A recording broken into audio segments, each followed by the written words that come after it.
para os dois lados, tanto dele como aluno, quanto a gente como instituição, para fazer isso funcionar. Mas é uma coisa que a universidade tem que fazer, eu acredito muito nisso, a gente se prontificar a atuar com gente da indústria que quer aprimorar o conhecimento e quer contribuir com a universidade. E em função disso, para a gente foi uma oportunidade interessante, porque com uma pandemia, eu acredito, o Rodrigo acabou ficando mais tempo com a gente e acabou interagindo muito com a nossa indústria, que quer aprimorar os nossos alunos e quer construir uma experiência muito interessante. E eu quero chamar disso, a gente foi duas pessoas que participaram intensamente com o processo, com uma pandemia, o Ricardo, e também o doutorando do Lai Rabat, que tem nos ajudado bastante, participado bastante. Então, Rodrigo, você tem 40, duas pessoas que participaram intensamente, e em seguida a gente começa a feita a apresentação, a gente passa a parte de arguição da live. A palavra é do prezados professores da comissão, professor Paulo, presidente, professor Marcelo, professor Telmo. Queria dizer que eu estou muito honrado de estar aqui hoje, é um dia importante para mim, ter a oportunidade de defender minha dissertação desse mestrado no contexto professores que o professor Tome colocou muito bem, que sem dúvida é uma grande motivação de poder aperfeiçoar esse link entre a academia e a indústria, na qual eu acredito no enorme potencial e colaborativo na produção do conhecimento, sem dúvida é uma grande motivação entre esses dois universos, ao qual eu tive a oportunidade de transitar agora muito de perto. A indústria, eu queria, sem tomar muito tempo dessa comissão, me apresentar rapidamente. Eu sou engenheiro mecânico, doação, sem dúvida, especialização nessa engenharia de petróleo, esses dois universos de segurança, e mais recentemente na minha carreira, com MBA aí de Business Indústria. Eu queria, sem tomar muito tempo, onde acabou guiando aí a minha trajetória profissional como executivo, mais recentemente. E mais mestrado, o trabalho dessa dissertação foi também submetido ao Journal A1, ao qual eu tenho bastante compromisso e convicção como executivo, mais trabalho vai ser e mais mestrado, o trabalho dessa dissertação. Bom, rapidamente aqui, são algumas contribuições recentes da minha participação. Eu fui keynote speaker aí na UOL esse ano, panelista e moderador na Rio Gás no ano passado, e recentemente também keynote speaker na Conferência de Energia em Oslo, na Noruega. Bom, dito isso, sem mais delongas, eu queria começar aí fazendo a introdução do contexto desse trabalho, os desafios da exploração no pré-sal, que foi o grande motivador do meu mestrado em Oslo. Dito isso, hoje, sem dúvida, a atividade de perfuração offshore em ultra deep water, ela é feita num ambiente extremamente hostil, um ambiente de águas profundas, com complexidades técnicas relevantes, né? A perfuração a atividade de perfuração offshore em arriscadas, e por isso é necessário um investimento constante em pesquisas profundas, e o que eu apresento hoje aqui é a metodologia relevante desenvolvida durante o curso desse mestrado, que é a metodologia. Por isso, é necessário Direct Services, Integrated Services and Real Package, e o que eu apresento Services.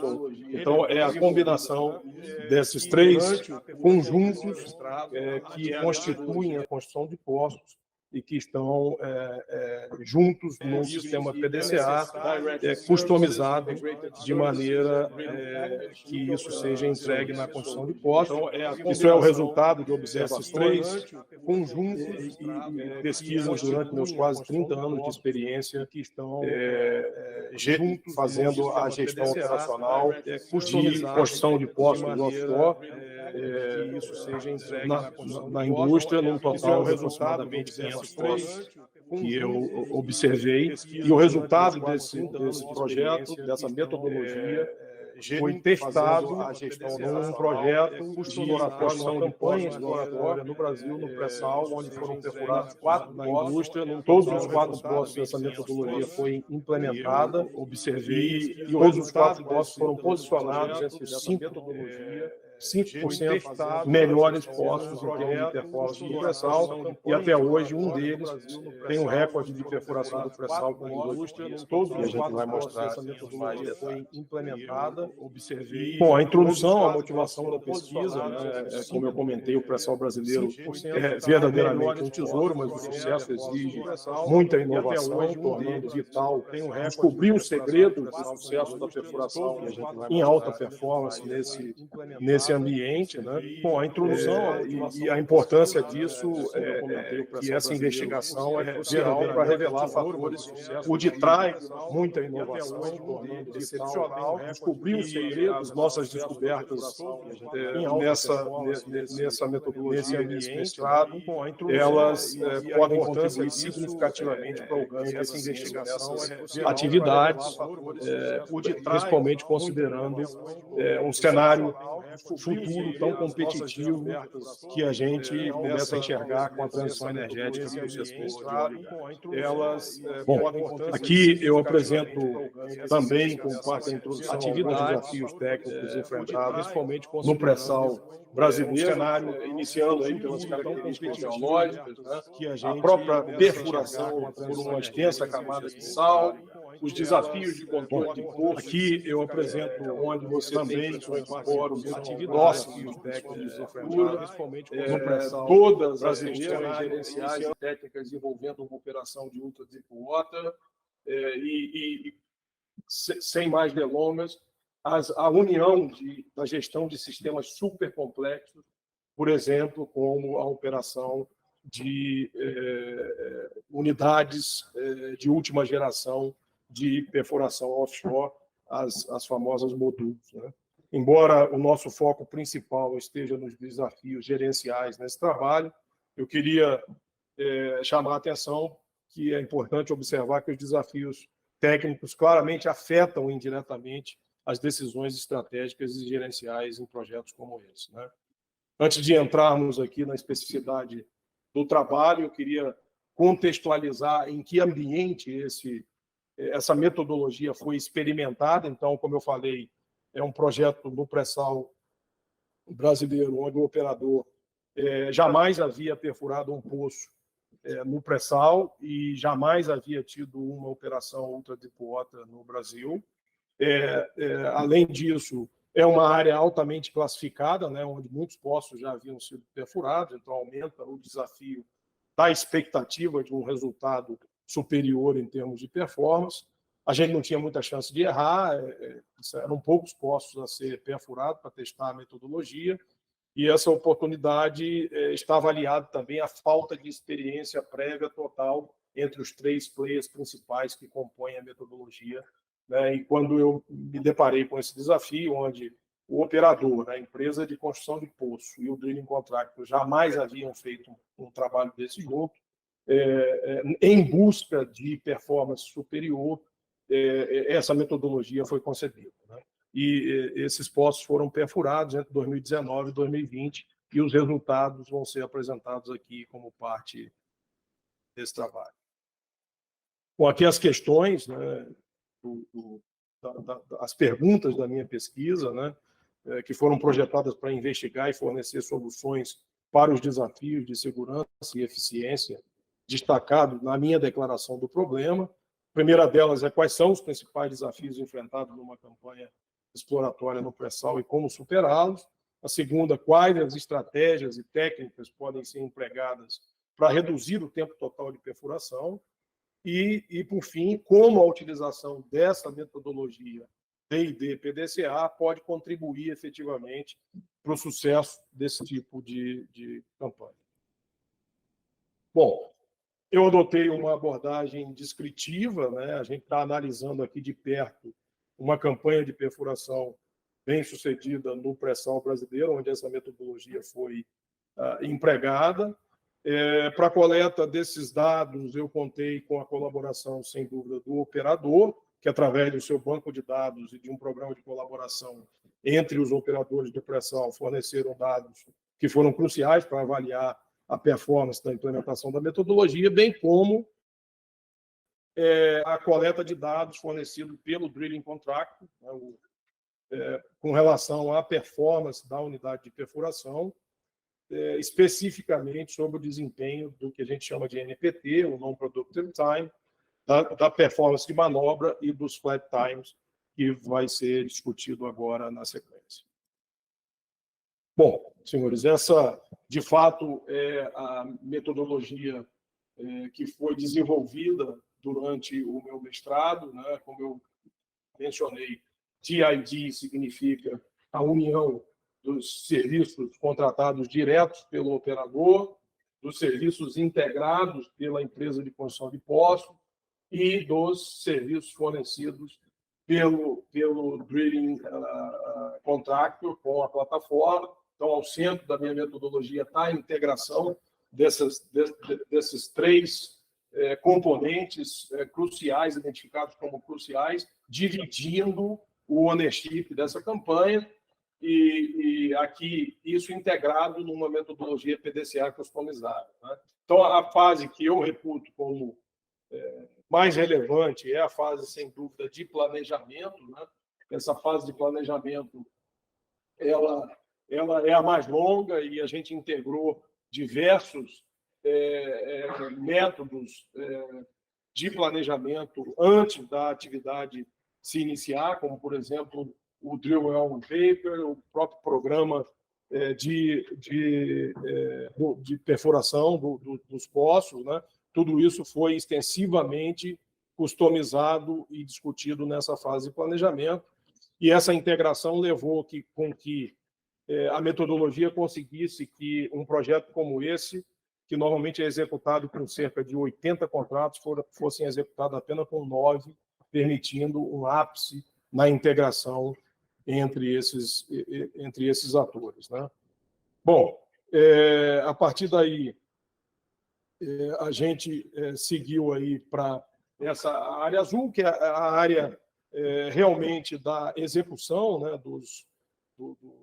das atividades, né? A gente implementou, basicamente, no monitoramento da execução, uma metodologia chamada Toolbox Talk, que foi utilizada para acompanhamento da execução de acordo com o planejado. E na área laranja, a metodologia propõe 3 atividades rotineiras de avaliação de desempenho ao longo do projeto, e as 3 foram executadas nas suas diferentes instâncias para que essas atividades fossem acompanhando o desenvolvimento do projeto e, por fim, o engajamento de todas as partes aí na última fase, que é o After Action Review, que a gente engajou todas as partes, principalmente os times offshore e onshore, nessa metodologia customizada, né? Bom, resumindo, a integração, a convivência, a imersão e a disciplina foram fundamentais para a gente identificar as melhorias potenciais em cada fase do projeto e nos postos consecutivos. A partir da definição da metodologia, a implementação se deu dessa maneira que eu vou passar a descrever de agora em diante, né? A gente identificou 4 diferentes áreas críticas que foram identificadas pela metodologia como chaves para a melhoria de eficiência num projeto de perfuração no pré-sal brasileira.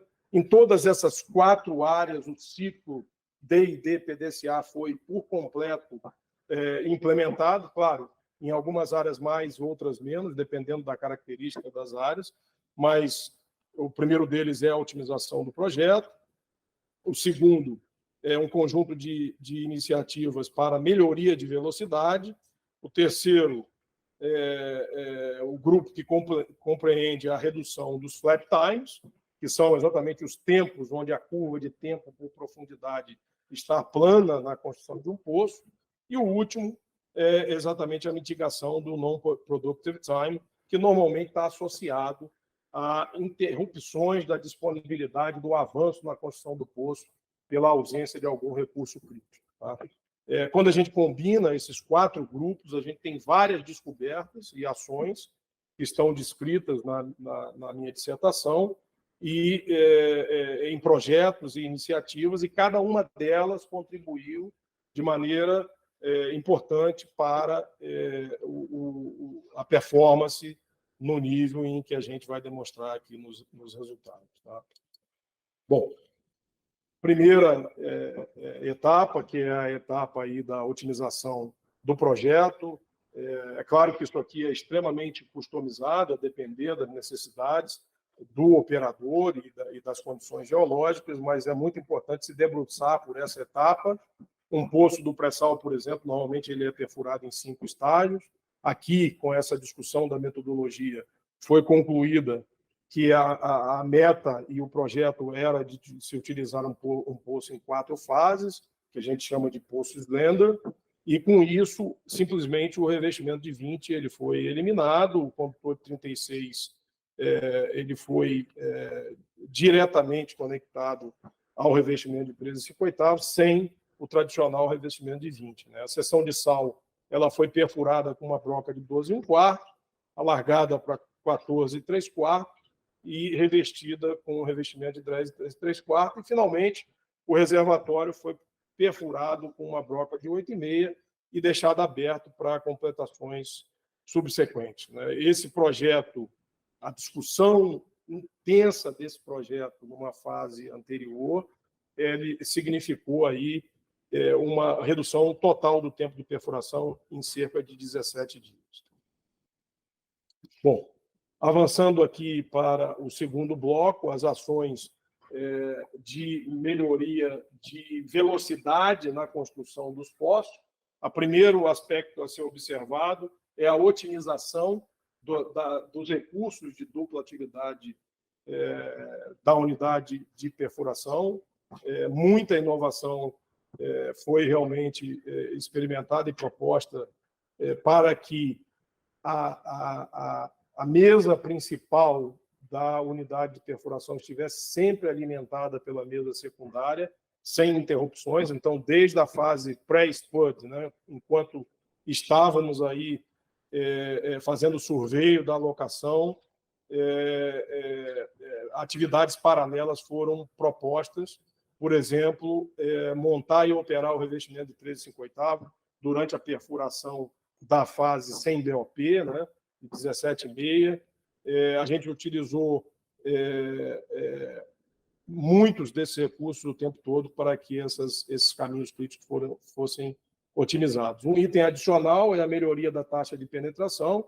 Também a metodologia apontou para o uso de recursos tecnológicos avançados, aí como o soft speed e o autodrill, que tinha o propósito de avaliar o melhor formato aí na utilização dos motores de perfuração para que as vibrações fossem mitigadas e o ROP fosse maximizado, e isso foi acompanhado durante toda a implementação dessa metodologia também.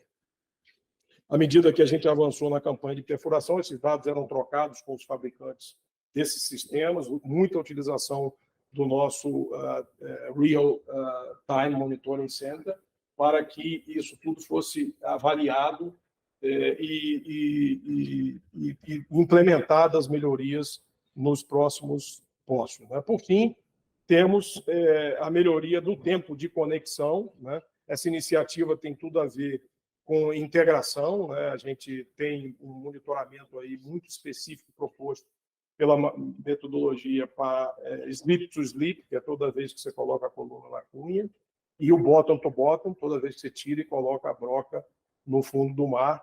Isso gera um tempo perdido na construção de poços, e o acompanhamento muito ativo, com informações em tempo real, permitiu que a gente estabelecesse metas também bastante agressivas para esses dois indicadores, e isso contribuiu muito para a velocidade do poço. Bom, o outro bloco, aqui, a questão da redução do flat time. A gente vai poder ver isso na curva, né, com muita clareza, mas flat time normalmente é uma questão que fica escondida na construção dos poços, e via de regra, não tem muita atenção nesse tipo de projeto, e a metodologia propõe um olhar especial para todo o momento onde você não está avançando na profundidade, na construção, na profundidade do poço. Tá? Então, todas as vezes que você interrompe a atividade para qualquer outra atividade que é necessária na construção do poço, a metodologia prevê que isso tem que ser bastante detalhado. Então, por exemplo, durante a descida do BOP, né, talvez seja o maior flat time na construção de um poço offshore, é a manobra para a instalação do blowout preventer na cabeça do poço. Né?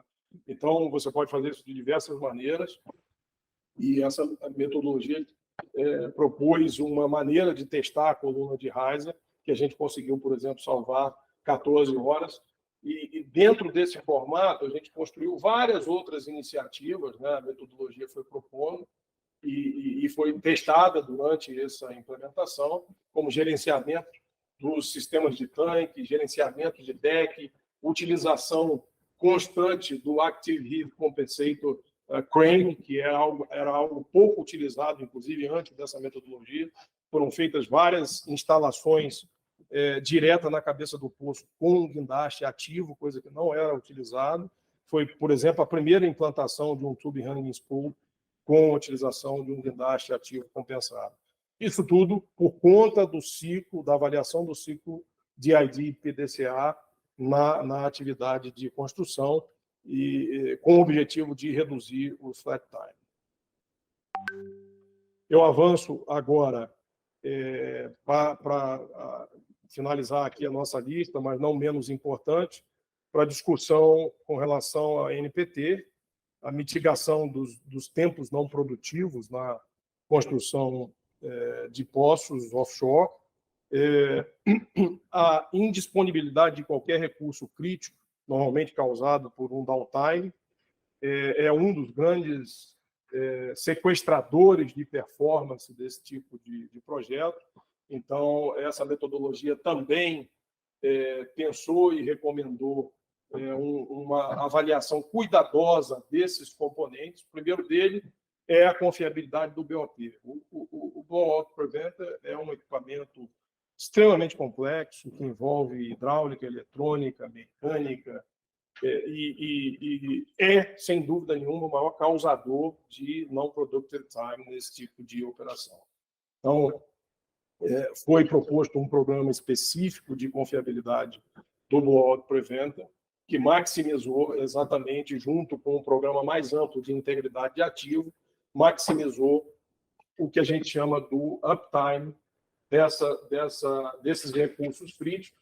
E vocês podem observar aqui que durante essa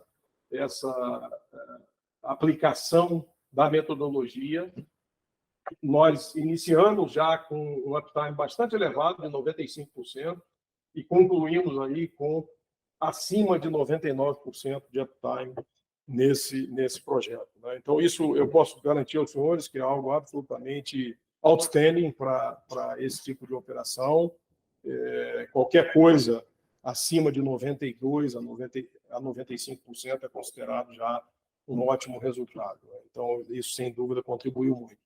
As questões de process safety, eu dediquei também um capítulo na minha dissertação a isso, mas todo um programa de segurança de processo foi desenvolvido e aplicado para que a gente não tivesse evento indesejável relativos à segurança de processo, principalmente a segurança de processo provocada por falhas na integridade dos sistemas críticos ou provocada por falha de integridade nas barreiras de segurança do poço. Né? E, por fim, a utilização intensa de recursos de monitoramento em tempo real. A gente utilizou mais de uma sala de monitoramento em tempo real para acompanhamento da performance desses poços e da medição, do acompanhamento da medição da implementação da metodologia. Bom, eu começo aqui agora com a parte dos resultados, né? Eu trago aqui para os senhores a curva de construção de um dos poços acompanhado, que é o GDM4. Né? Se os senhores observarem, essa é uma curva padrão de profundidade por dia de construção desses poços.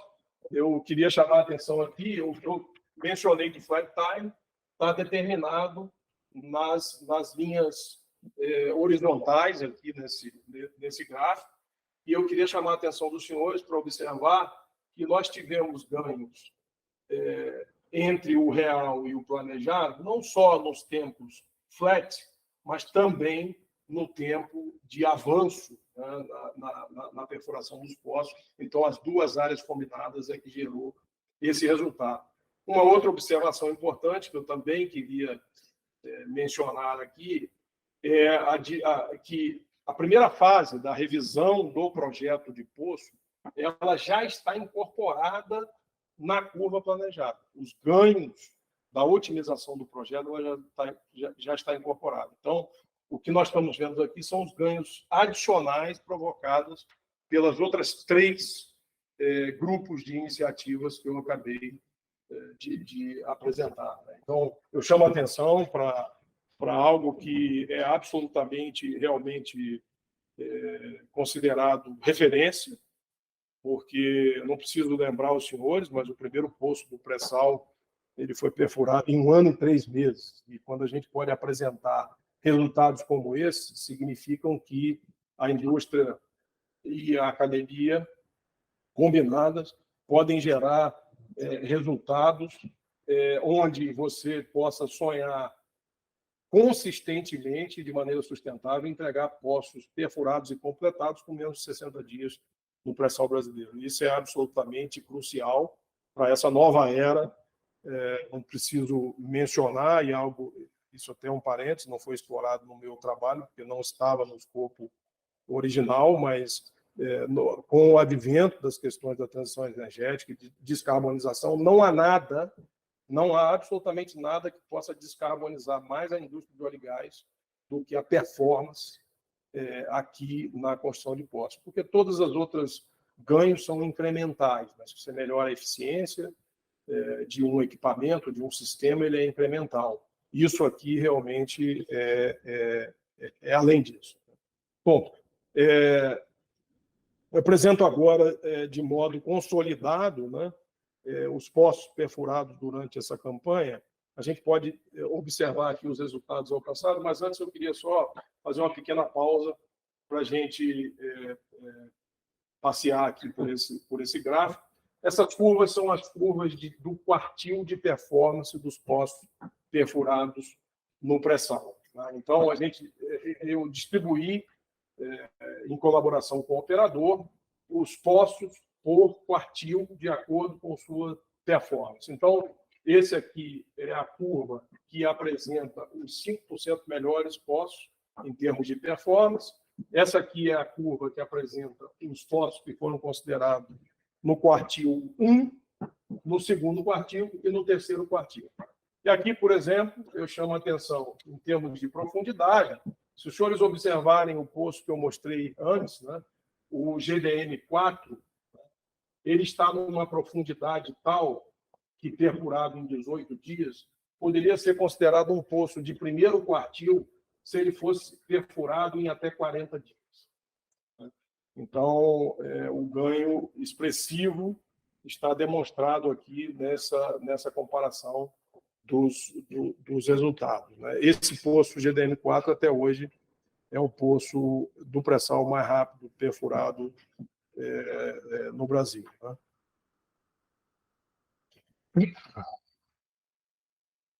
Bom, eu queria destacar aqui no contexto, que, iniciando aqui a parte de discussão, que a metodologia anterior, amplamente utilizada em campanhas de perfuração, ela foi muito comumente concentrada na experiência do operador, pura e simplesmente.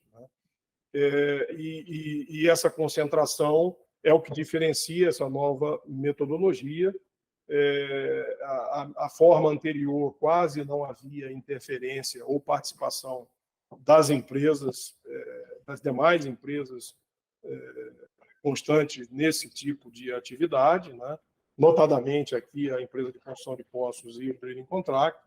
A metodologia realmente demonstrou ser adequada para projetos customizados, reduzindo significativamente os tempos da campanha através da customização das operações e aos equipamentos disponíveis, né? Então, essa metodologia me parece mais adequada realmente a projetos customizados, né? Portanto,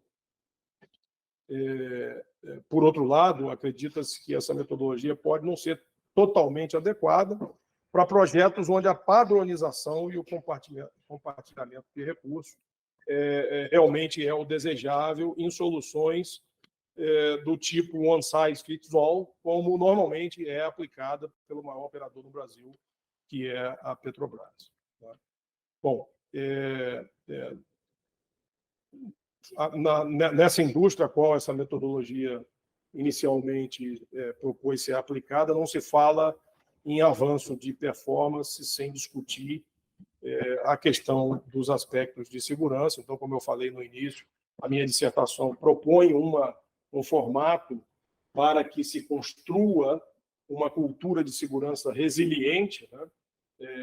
Nesse aspecto, começando por um bridge document, que é um documento de integração de todas as partes, que é exatamente o que a metodologia prevê para a performance. Não poderia ser diferente para a segurança de processo, por se tratar de ambientes onde a gestão de energias desse nível são gerenciadas, né? Então, a gente começa com o bridge document e faz toda uma passagem até a utilização de um programa robusto de segurança. Nesse caso aqui foi utilizado esse sistema do Assurance Assist, mas outros programas podem ser utilizados. O importante é que não se fala em atingir alta performance nessa indústria sem ter uma proposta robusta de segurança.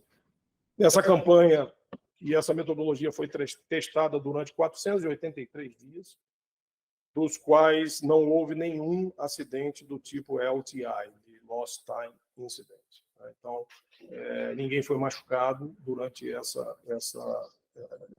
o teste e validação dessa metodologia, e eu reputo realmente esse resultado, exatamente a combinação prevista na metodologia de aspectos de segurança com aspectos de performance.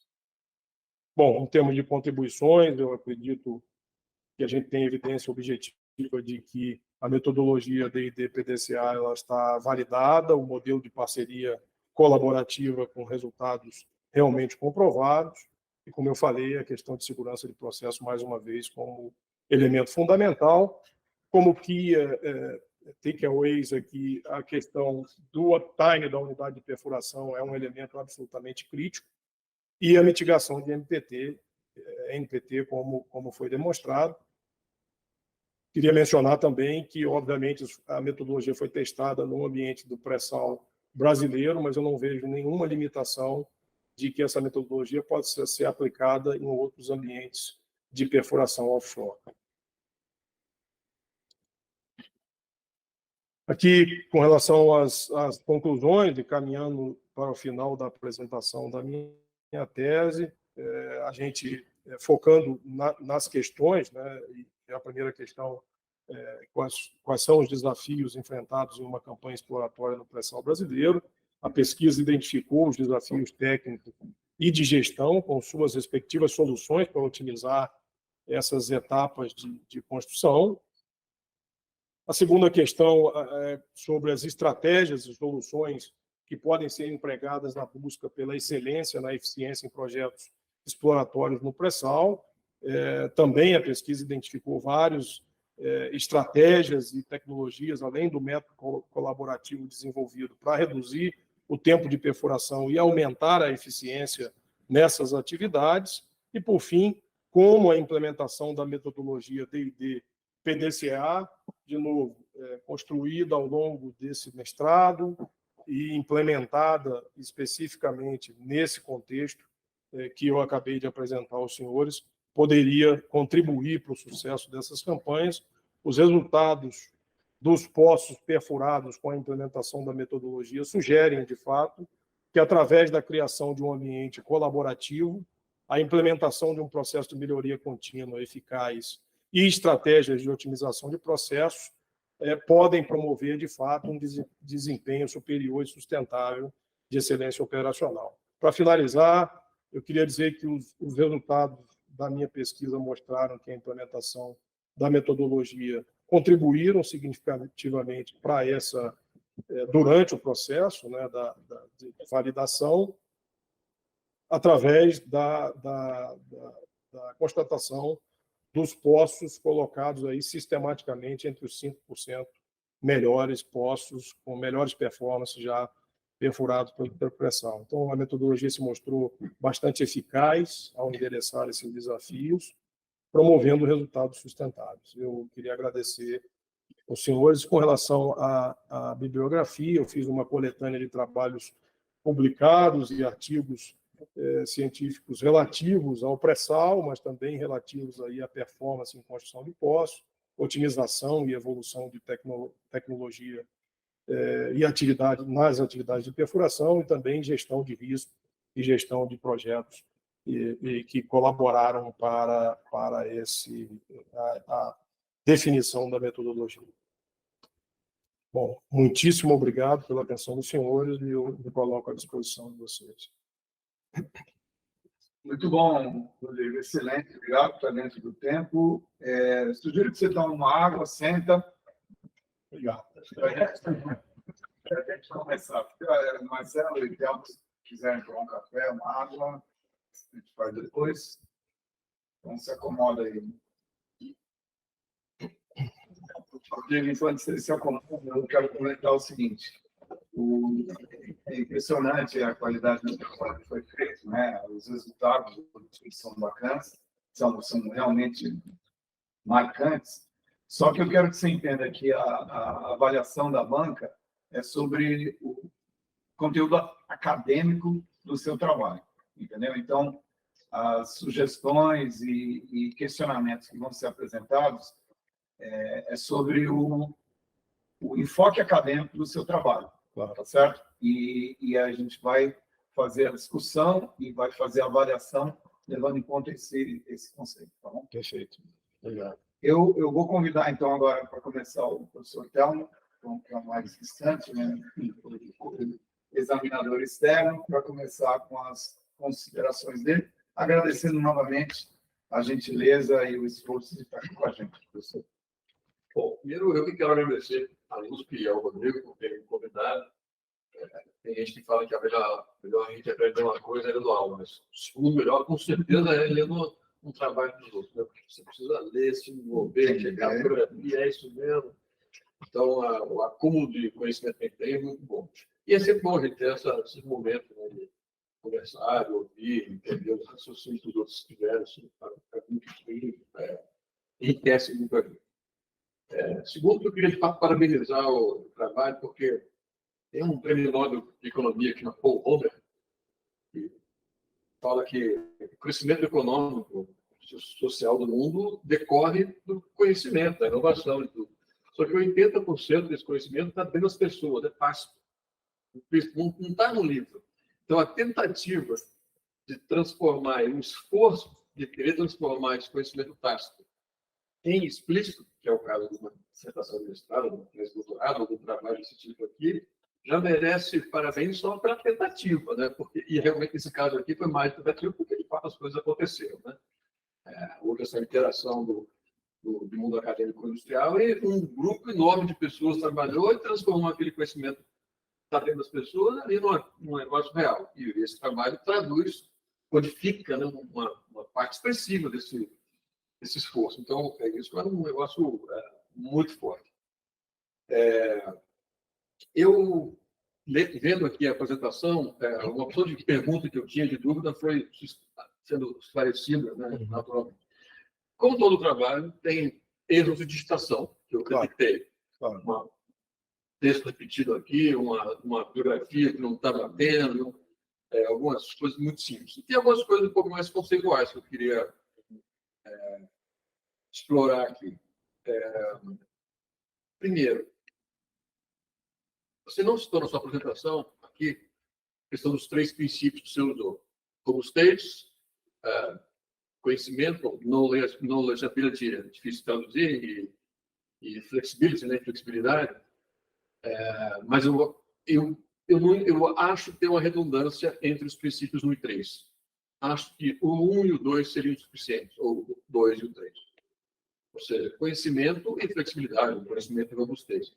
Parece que os princípios 1 e 3 são a mesma coisa. Você daria para simplificar os princípios que você está usando. Até porque, ao longo do trabalho, a gente começa a ver as coisas se repetindo. Os mesmos princípios. Né? Então, e os 2 parecem ser suficientes. Uma coisa que eu queria fazer uma crítica simples aqui é a questão da qualidade das imagens. Aqui está muito melhor as imagens. Tá? Tá. Por alguma razão, não sei se é o arquivo ou se aconteceu a qualidade do... Tá. A sensação que eu tive é que você fez essas figuras depois que você entregou o... Porque se você... Desculpa, isso mesmo, fica à vontade, Marcelo. Porque se você pegar aquela figura do artigo? Didi... Não, do Didi. Da metodologia? Sim, sim, aquela está de frente. Não só está de frente, ela está diferente. Essa que você apresentou agora está muito mais detalhada do que... Exato. Dos quartis também.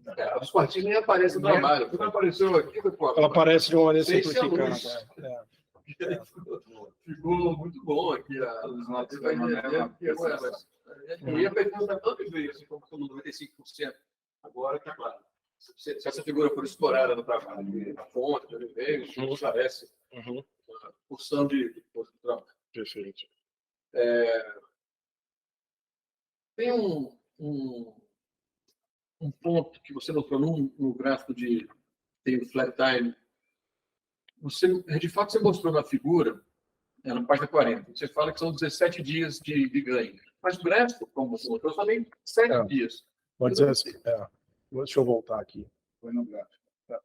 Como eu comentei, os 17 dias, eles já estão absorvidos na curva planejada. Então os dias adicionais é que foram... mas eu não percebi isso no texto, porque no página 40, no parágrafo logo antes do gráfico, fala, foi 17. Aí o gráfico é com 7.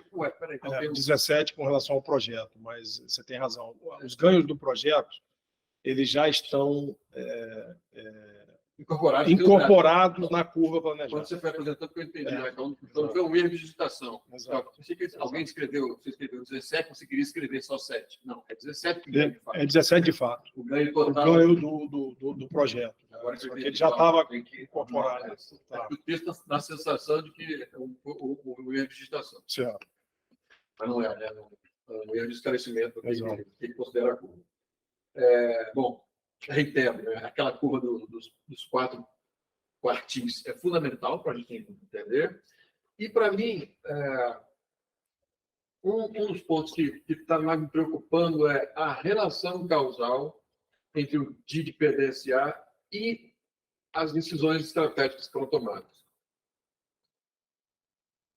Mas deixa isso por último. Tem mais 2 coisinhas que eu queria falar aqui.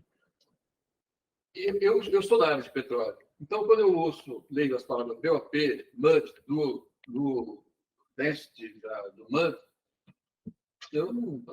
mas eu fico aqui pensando, quem vai ler esse trabalho nem sempre é uma pessoa da área de petróleo, porque esse método pode ser usado para fazer qualquer coisa.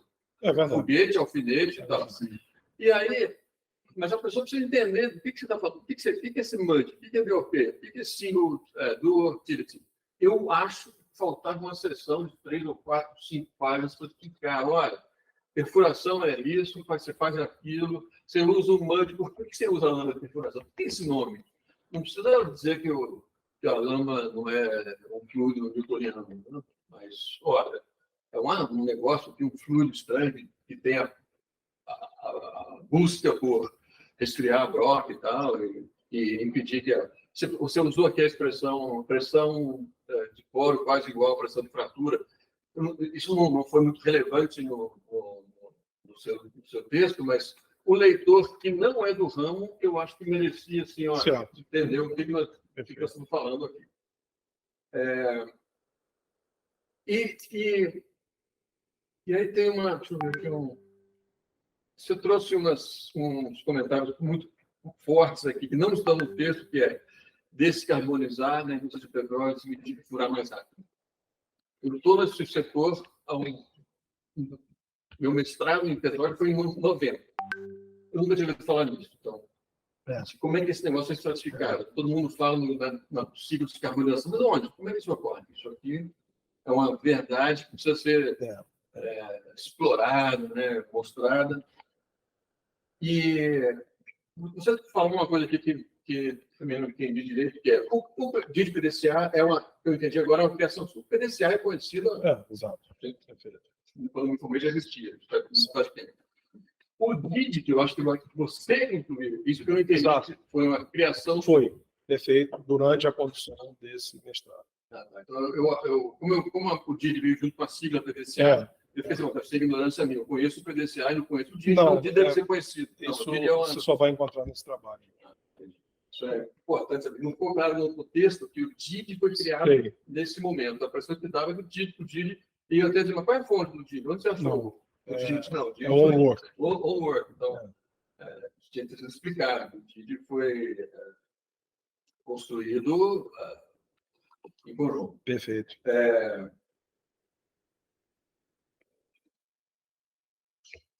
Então, e um outro ponto que você falou, muito curioso e interessante, é o operador, que é o dono do campo, né, a empresa de petróleo, a petroleira, tem um jeito de fazer as coisas, tinha um jeito que era o former, você falou em algum lugar. A metodologia anterior, convencional. O operador decidia tudo, fazia tudo. E esse, o que você trouxe foi, não, tem um jeito de fazer melhor. Se eu juntar e integrar aqui, que é colaborativo, você vai reduzir em 18 dias, outros ganhos e tal. Eu não sei se cabe nesse trabalho, mas seria importante dizer, isso é a Petrobras que é assim, ou todas as petroleiras do mundo são assim? Porque isso é uma coisa muito específica de quem trabalha com perfuração. É verdade. Isso precisa vir à tona. A Petrobras, por razões A ou B, ela é assim. O mundo das petroleiras é assim. Isso seria interessante, até porque, dependendo da resposta que tiver para isso significa que esse método, além de servir para reduzir tempo de perfuração, ainda você consegue melhorar toda a cadeia produtiva ao redor da petroleira, porque você está melhorando o jeito com que a petroleira e os seus fornecedores interagem. Então, isso é uma coisa que poderia ser explorada no texto. Mas eu acho que o ponto mais importante do ponto de vista acadêmico era essa tese, essa dissertação buscava estabelecer relações causais entre DID PDCA e escolhas estratégicas, táticas, técnicas e tal, para perfurar, para fazer, nesse caso aqui, 4 poços. Eu não consigo ver direito essa relação causal. Eu sei, você está falando, você está enfatizando isso, que existe relação causal. Mas essa relação causal, eu acho que precisa ser mais bem explorada, até porque, como você falou, pode ser usado para outros tempos de petróleo. A margem equatorial está na nossa... correr bem na nossa esquina do tempo, né? Em breve teremos que explorar mais os desafios lá maiores ainda. Ninguém sabe qual. Tomara que as reservas também sejam maiores ainda. E esse método pode ser usado lá.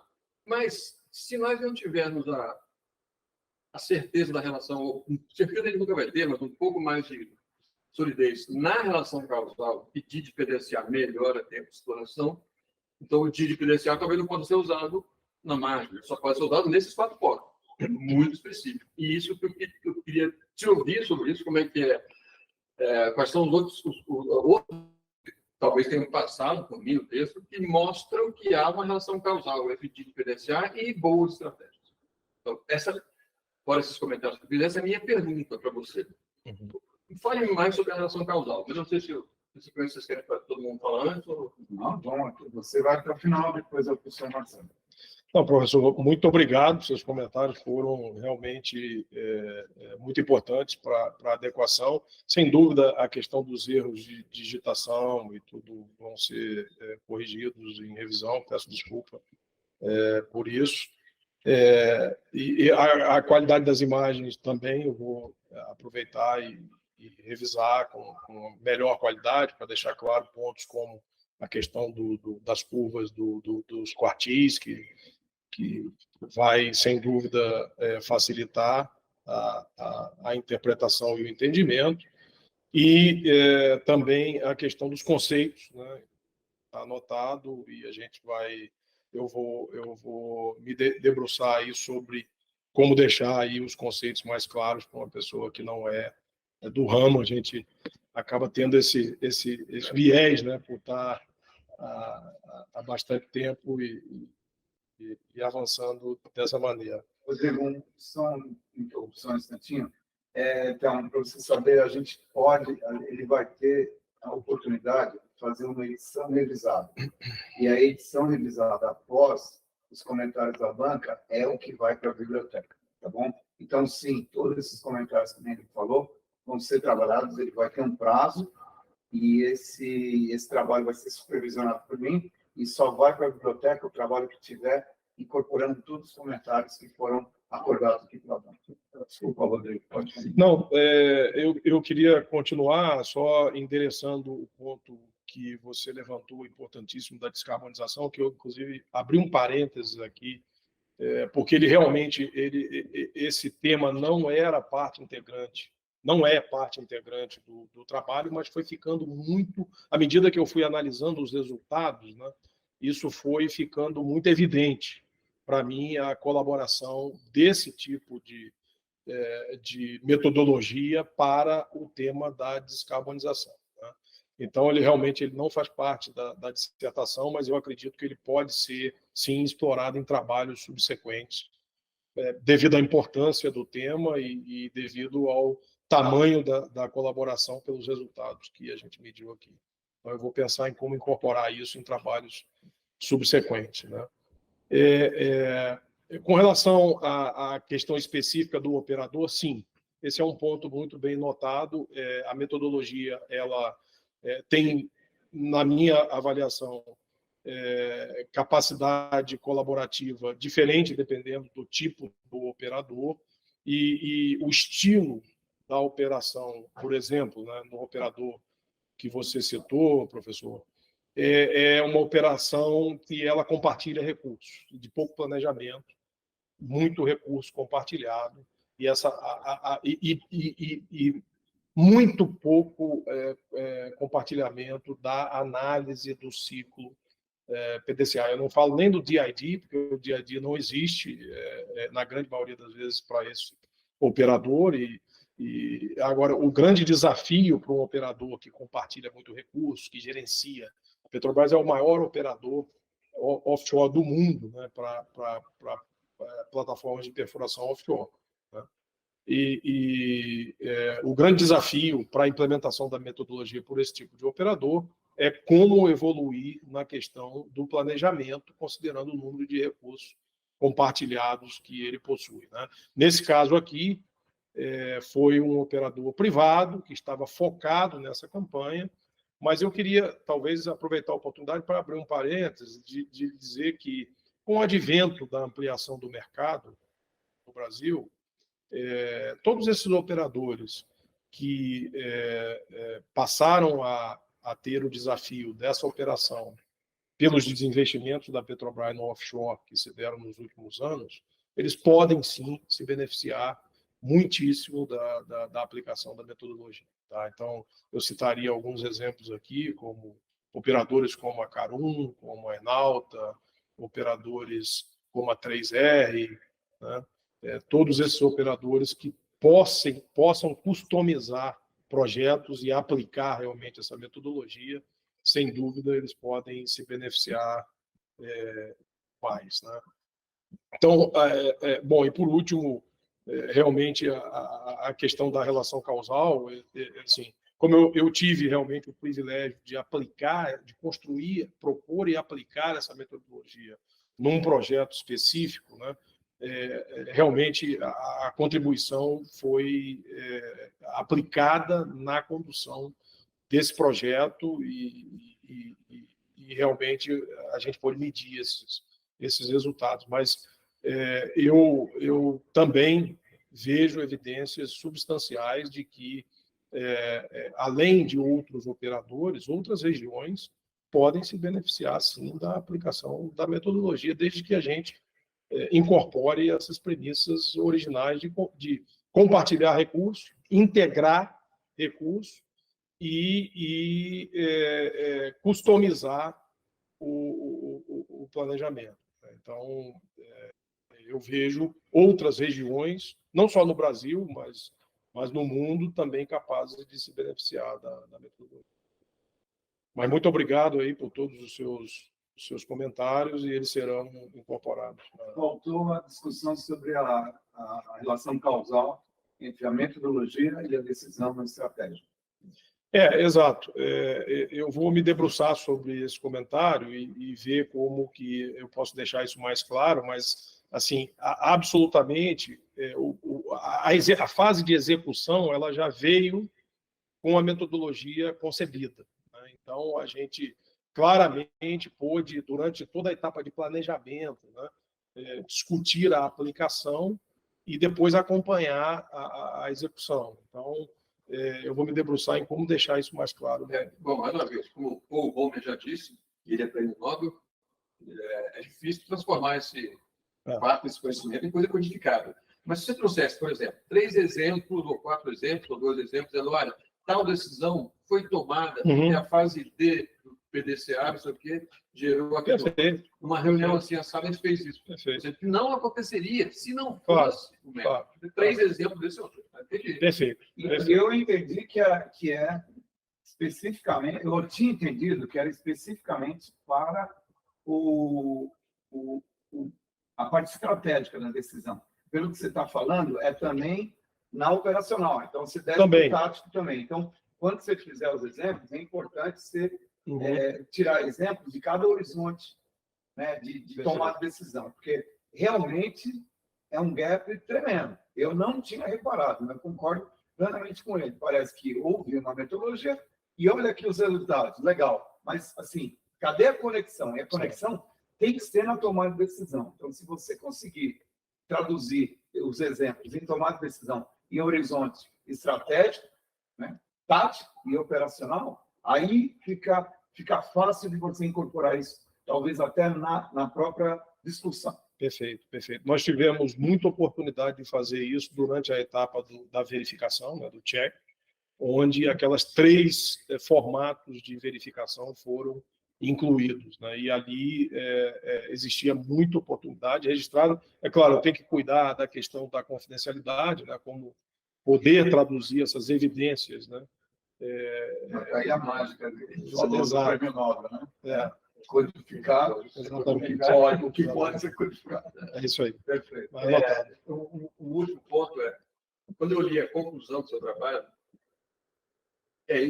foi ali que eu não vi, eu esperava ver tudo estruturado ali, né? A chave final estava ali.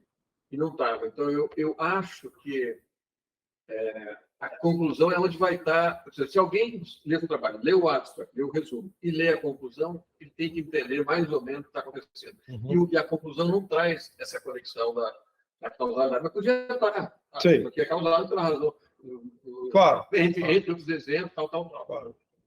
Resolveria a minha questão. Eu quero que um outro leitor qualquer olhe esse trabalho e fale, vou fazer um Perfeito. Eu vou trazer isso para a conclusão. É óbvio que muitas das ações que eu apresentei no corpo do trabalho, né, como ações de redução de flat time, de aumento de velocidade, elas foram tomadas nesse contexto da casualidade, da relação causal que você está colocando, mas, claro, enfatizar isso na conclusão realmente faz todo sentido. Bom, excelente. Muito obrigado, Kelmer. Excelentes comentários e muito importante para a melhoria do trabalho dele. Excelente. Muito obrigado. Professor Marcelo, agradeço a costumeira parceria e apoio ao nosso programa e convido a fazer os seus comentários. Eu que agradeço o convite, Tony. parabenizo você também, orientador. Li o trabalho, foi uma novidade para mim, quer dizer, eu aprendi muito dentro desse trabalho, porque acho que é uma das primeiras vezes que eu pego a parte mais de... Não técnica no sentido de ser ou geológico ou uma coisa de geologia de petróleo, ou mesmo de engenharia de petróleo, e pegar a parte mais gerencial, a parte mais empresarial da coisa. Né? Então, realmente foi bem interessante. Eu vou me pegar bastante, Rodrigo, em questões formais. Tá? Eu fiz um exercício rápido com relação a proporções. Tá? E aí eu cheguei na seguinte situação. Analisando isso como sendo um trabalho de dissertação, tá? É mera formalidade, mas que é importante também. Claro. A gente pega, a sua introdução tem 7,5% do que eu estou chamando de página útil. O que é página útil? É o que tem o seu texto, tirando referências bibliográficas, que óbvio é importante também, mas não traz conteúdo, e essa parte do início que são listas, índices, etc. E tal. A parte de revisão de literatura dá 33,96%. Você tem um capítulo que você chama de Greening Methodology. Eu não consegui localizar isso muito bem, se é metodologia de trabalho ou se continua sendo revisão de literatura. Tá? Realmente não... Porque não é metodologia, porque pelo que eu entendi agora, isso é um negócio que não ficou claro para mim, é que o DID PDCA é uma proposta sua. Exato. Eu li o trabalho inteiro, não entendeu li isso. Certo. Não entendi, eu não achei isso, você dizendo, não, isso é uma proposta minha. Me pareceu mais você pegar algo que já existe e aplicar. E não é o caso. E não é o caso, isso é uma proposta foi o desenvolvimento. Que você desenvolveu, né? Quer dizer, você pegou o PDCA e incorporou o DID. Exatamente. E isso tem que ficar claro, porque eu acho que essa é uma contribuição do seu trabalho fundamental. Perfeito. E essa parte do Dreaming Methodology, que não tem necessariamente ligação com o DID PDCA, ele ocupa quase 50% do seu trabalho. Dá 47,17%. Resultado, que era uma coisa que eu espero ver sempre numa dissertação, como sendo o grosso junto com discussão, eles não dão 10% do trabalho. Então, você usou muito tempo fazendo uma revisão de literatura, com 33%, e o Dreaming Methodology, que para mim continua, em boa parte, como revisão de literatura, com 47%. Tá? Então, eu acho que existe um certo desequilíbrio. Tá? E aí eu já vou me adiantar. As suas conclusões, que não chegar a 2%, pelo menos do meu ponto de vista, não são conclusões. Elas são considerações finais. Mas eu pelo menos, não vi nada que você esteja dizendo, eu concluo que funciona desse jeito por causa disso. Você simplesmente faz considerações que são pertinentes, mas são considerações finais. Tá? Acho que eu quero fazer um comentário. Por favor. Acho que isso bate exatamente com o que o Thelmo falou, porque sem a relação causal, são comentários finais. Entendeu? Acho que então ele vai ter que trabalhar bastante nisso para tornar elas conclusões, senão a gente nos mantém como comentários finais. Tá? Claro. Rodrigo, também outra coisa que eu quero comentar, talvez um erro meu, eu entendi, eu tive um orientado que fez uma dissertação logo antes da pandemia, uma variação do PDCA, que a gente chama de PDCA 90-10. É muito similar à abordagem. Né? Ele pegou o PDCA e modificou para resolver um problema. E nessa dissertação, Rodrigo, está muito claro que é o trabalho dele, o que é o PDCA. Então, acho que essa introdução faltou eu passar para o Rodrigo, para ele deixar claro no início, tanto no abstract, como na introdução, como na metodologia, entendeu? Então, eu vou ajudar você nisso. Então, era isso, Marcelo. Desculpa, então. Imagina. Tá. Uma coisa que, voltando agora para o início do trabalho, uma coisa que me causou muita estranheza é que eu li um título na capa, na capa, e a hora que eu fui ver a ficha catalográfica, é outro título. Isso não pode. Tá. Né? Se você olhar na ficha catalográfica... A gente fez uma revisão... Superior performance... A gente fez uma revisão no título nas últimas revisões. O título final é esse aqui, né? É o Analysis... Exato.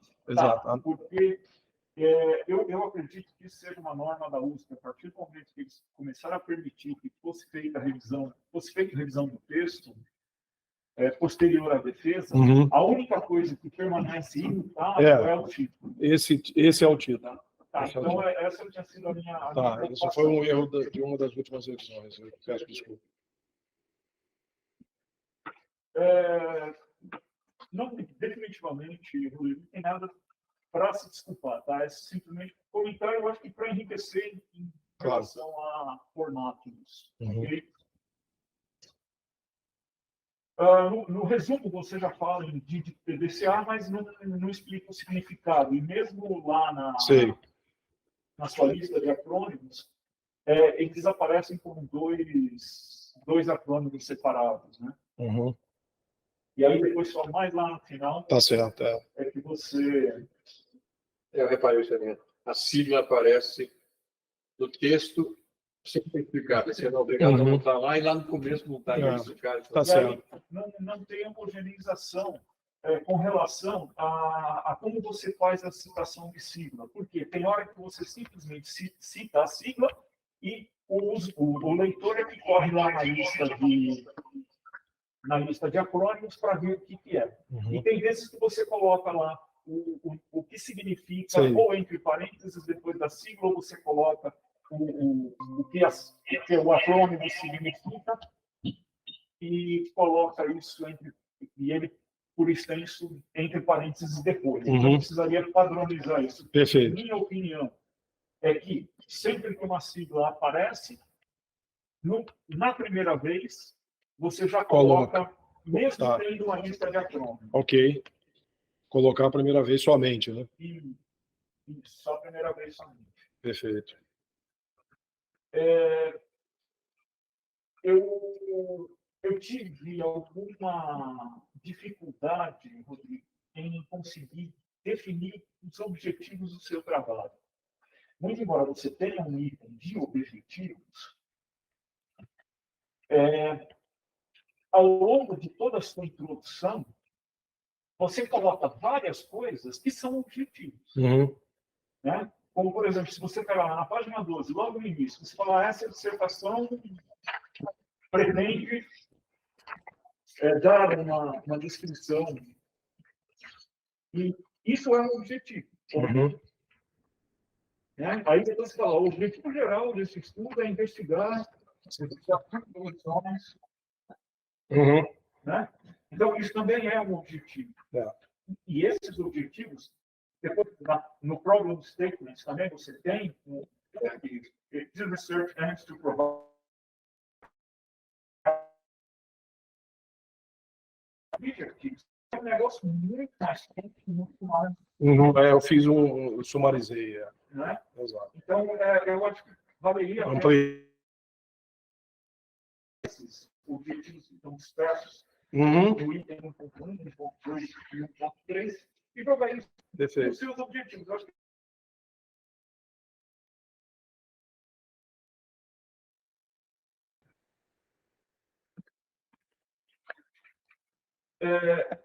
também é a minha opinião, a estrutura da dissertação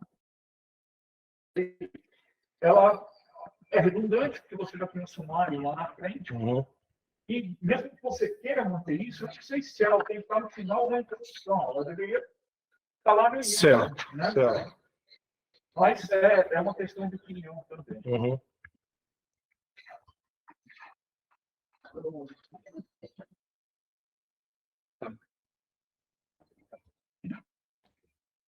Isso eu acho que é cacoete de geólogo, tá?